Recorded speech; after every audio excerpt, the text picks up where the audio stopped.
الحمد للہ رب العالمین کلما ذکرہ الذاکرون وکلما غفل عن ذکر الغافلون والصلاة والسلام علی سید الانبیاء والمرسلین صلاۃ و سلاما طیبا مبارکا کثیرا کثیرا اما بعد۔ انشاءاللہ پہلے گزشتہ سبق کی بات ہوگی اور اس کے بعد انشاءاللہ کچھ 27 رجب یعنی معراج کے متعلق بھی بات ہوگی۔ آیت نمبر 60 سورہ نساء۔ جیسا کہ گزشتہ سبق میں حاضر رہنے والے ساتھی جانتے ہیں کہ ایک منافق اور ایک یہودی کا نام تھا بشر، منافق کا نام تھا بشر، دونوں میں آپس میں کسی بات پہ جھگڑا ہو گیا تو منافق یوں کہنے لگا چلو کعب بن اشرف جو یہودیوں کا عالم تھا، توریت کا عالم تھا، اس کے پاس جا کے فیصلہ کراتے ہیں۔ تو اس کا جو خصم تھا، جس سے جھگڑا تھا، وہ یہودی تھا اگرچہ، لیکن پھر بھی اس نے کہا کہ فیصلہ تو محمد رسول اللہ صلی اللہ علیہ وسلم ہی سے کرانا چاہیے۔ اگرچہ وہ چاہتا تو کعب بن اشرف کے پاس جاتا تو وہ بھی یہودی یہ بھی یہودی، لیکن نہیں، ان کو اتنا اعتماد اور بھروسہ تھا۔ فیصلہ جب حضور نے یہودی کے حق میں دلائل سننے کے بعد کر دیا تو منافق نے پھر کہا کہ چلو بطور تسلی کے ایک کام کریں، حضرت عمر فاروق رضی اللہ تعالیٰ عنہ کے پاس جا کر اس فیصلے کو دوبارہ پیش کرتے ہیں تاکہ ہمارے آپس میں اہل کتاب میں اور تم مسلمانوں میں جھگڑا باقی نہ رہے۔ تو جب حضرت عمر رضی اللہ تعالیٰ عنہ کے پاس گئے تو حضرت عمر سے یہودی نے پوری جو فیصلے کی کارگزاری تھی پورا ججمنٹ سنا دیا۔ جب پورا ججمنٹ جو ہے وہ مقدمے کا سنا دیا تو حضرت عمر رضی اللہ تعالیٰ عنہ نے کہا چلو میں ابھی آتا ہوں، رکو یہیں پہ۔ وہ اندر گئے اور اپنی فیصلہ کرنے والی تلوار لائے اور وہ منافق اسے جو ہے حضرت نے سر قلم کر دیا۔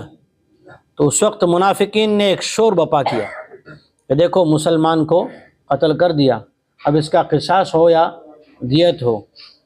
تو اللہ جل شانہ نے حضرت عمر رضی اللہ تعالیٰ عنہ کی وکالت کی۔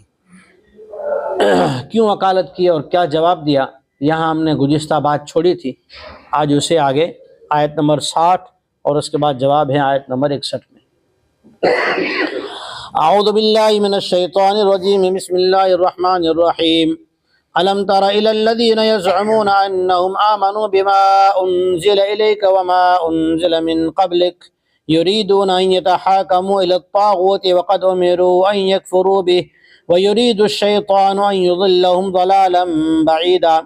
اے محمد صلی اللہ علیہ وسلم، کیا آپ نے ان لوگوں کو نہیں دیکھا جو یہ یقین کرتے ہیں، ایسا کہتے ہیں کہ وہ لوگ اس قرآن پر جو آپ کی طرف اتارا گیا اس پہ ایمان لائے ہیں اور اس پر بھی ایمان لائے ہیں جو آپ سے پہلے اتارا جا چکا۔ یہ ان کے زبانی دعویٰ تھا، لیکن حقیقت کیا ہے؟ ان کے ارادے یہ ہوتے ہیں کہ وہ فیصلہ کروائیں شیطانوں سے، الطاغوت، شیطان سے پہلے بھی آ چکا، طاغوت شیطان کی پوجا کو کہتے ہیں، اور یہاں طاغوت سے مراد کعب بن اشرف بھی ہیں کہ وہ بھی شیطان ہو گیا۔ ایسا نہیں کہ انسان کو انسان جو ہے انسان ہی رہتا ہے، نہیں، آپ سورہ والناس سبھی کو یاد ہوگی، اس کے اندر آپ پڑھیے کہ الذی یوسوس فی صدور الناس۔ 3 زمانے کی اللہ تعالیٰ نے پہلی 3 آیت میں 3 زمانے انسان کے ہوتے ہیں، بچپن، جوانی، بڑھاپا۔ قل اعوذ برب الناس، بچپن میں تربیت کے لیے رب استعمال ہوا کہ میں پناہ مانگتا ہوں رب الناس، لوگوں کے پرورش کرنے والے کی۔ رب، تربیت کی ضرورت ہوتی ہے بچپن میں۔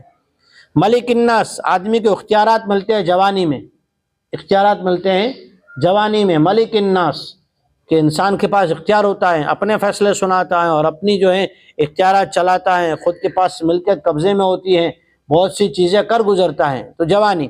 تیسری چیز الہ الناس، بڑھاپے میں پھر کوئی سہارا نہیں رہتا تو پھر اللہ کی طرف رجوع کر لیتا ہے۔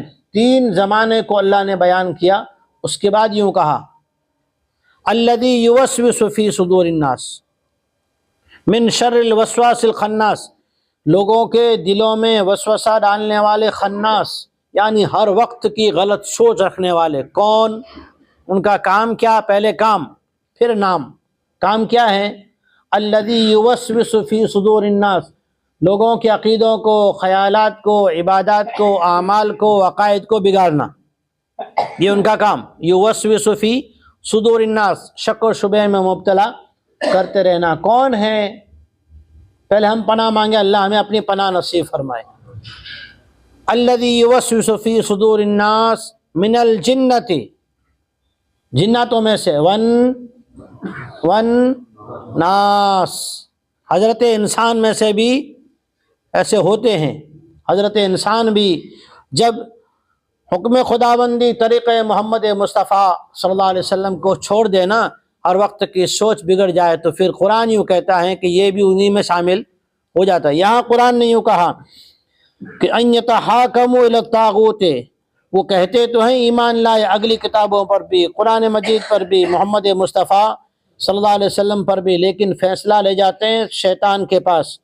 وقد امروا ان یکفروا بہ، حالانکہ ان اہل کتاب کو یہ پہلے حکم دیا جا چکا ہے کہ اس کا انکار کر دیں، نہ مانیں، شیاطین کی عبادت نہ کریں، بتوں کی عبادت نہ کریں، اور اللہ کے احکامات کو نہ بدلیں. یہ پہلے ان کو روک دیا گیا ہے، منع کر دیا گیا ہے، پھر بھی کرتے ہیں.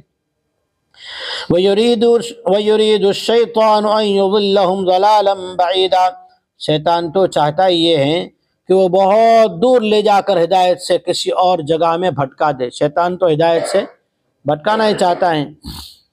جب ایک منافق نے اللہ کے فیصلے کو نہیں مانا، اللہ کے فیصلے کا اور رسول اللہ صلی اللہ علیہ وسلم کے فیصلے کا انکار کر لیا، تو کیا ہو گیا؟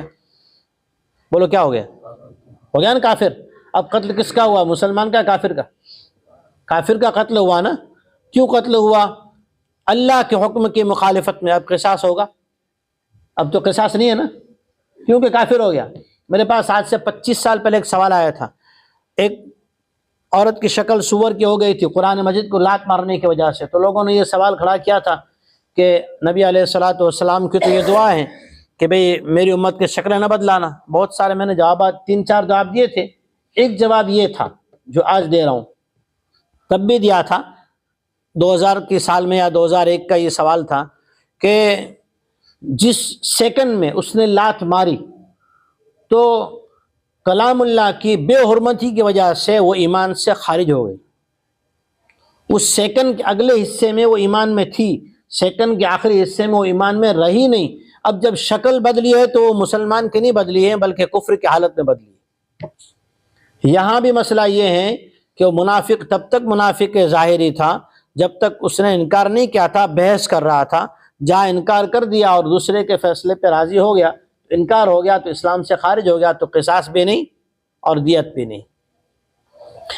وَإِذَا قِيلَ لَهُمْ تَعَالَوْا إِلَىٰ مَا أَنزَلَ اللَّهُ وَإِلَى الرَّسُولِ رَأَيْتَ الْمُنَافِقِينَ يَصُدُّونَ عَنكَ صُدُودًا، اور جب ان سے کہا جاتا ہے آ جاؤ نا اللہ تعالیٰ نے جو اتارا اس کلام اللہ کی طرف اور رسول اللہ کے فیصلے کی طرف، تو اے محمد صلی اللہ علیہ وسلم آپ ان منافقوں کو دیکھیں گے کہ وہ رک جاتے ہیں اور کنارہ کرتے ہوئے دور بھاگتے ہیں. کنارہ کر جاتے ہیں، رک بھی جاتے ہیں، روک بھی دیتے ہیں. فَكَيْفَ إِذَا أَصَابَتْهُم مُّصِيبَةٌ بِمَا قَدَّمَتْ أَيْدِيهِمْ ثُمَّ جَاءُوكَ يَحْلِفُونَ بِاللَّهِ إِنْ أَرَدْنَا إِلَّا إِحْسَانًا وَتَوْفِيقًا.